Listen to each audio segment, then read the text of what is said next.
Položaj romske manjšine vsebinsko predstavlja ključen izziv varstva človekovih pravic v naši državi. Romi na jugovzhodu države že desetletja živijo z istimi izzivi. Živijo brez dostopa do vode, brez dostopa do elektrike in brez dostopa do druge osnovne infrastrukture. Pogosto živijo od človeka povsem nevrednih razmerah. Bivanjske razmere so namreč zelo, zelo slabe. Država stanja tudi lani ni naslovila. Vladna komisija za zaščito romske skupnosti se je v letu 2012 sestala zgolj dvakrat. Januarja 2012 na zaključni seji pod ministrom Lukšičem in nato septembra 2012 na uvodni seji pod novim ministrom Bogovičem. Naslednje srečanje je sledilo zopet januarja, tokrat 2013. Ponovno je bila to zaključna seja, saj se je minister Bogovič že poslavljal svojega položaja. Ker država drugega nadzornega mehanizma za zaščito manjšin nima, so dejansko tako občine prepuščene same sebi, da rešujejo ali pa ne rešujejo položaj romske manjšine. To pa ima zelo hude posledice za tiste ljudi, ki na jugovzhodu države živijo brez dostopa do vode ali druge osnovne infrastrukture, daleč od oči, daleč od srca in predvsem daleč od ljubljanskih pisarn. V občini Ribnica uradno zatrjujejo, da aktivnosti za Rome ne izvajajo. V občini Škocjan pa so lani pripravili projekt izgradnje čistilne naprave, ki bo stala na občinskem delu romskega zemljišča.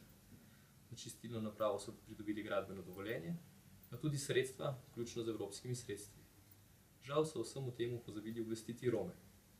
Romi tako sedaj živijo v veliki negotovosti in ne vedo, kaj se bo v prihodnosti zgodilo z njihovimi domovi.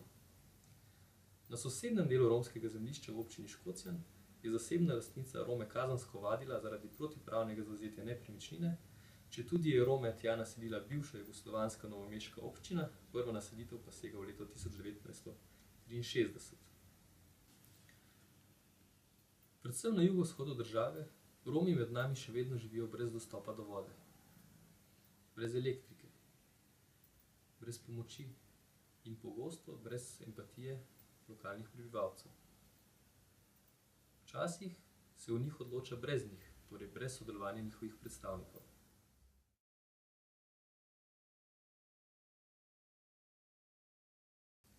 Potrebno je omeniti tudi pozitivne premike. Predvsem bi tu želel opozoriti na področje izobraževanja, ki je v preteklih letih uspelo zagotoviti presekanje z bivšo prakso segregacije.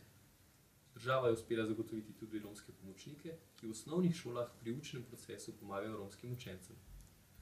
Država zagotavlja tudi poseben projekt predšolske vzgoje za tiste romske otroke, ki sicer vrtca ne bi obiskovali. Ta projekt se izvaja v romskih naseljih in s tem se zajame tudi romske starše in se izobražuje celotna skupnost.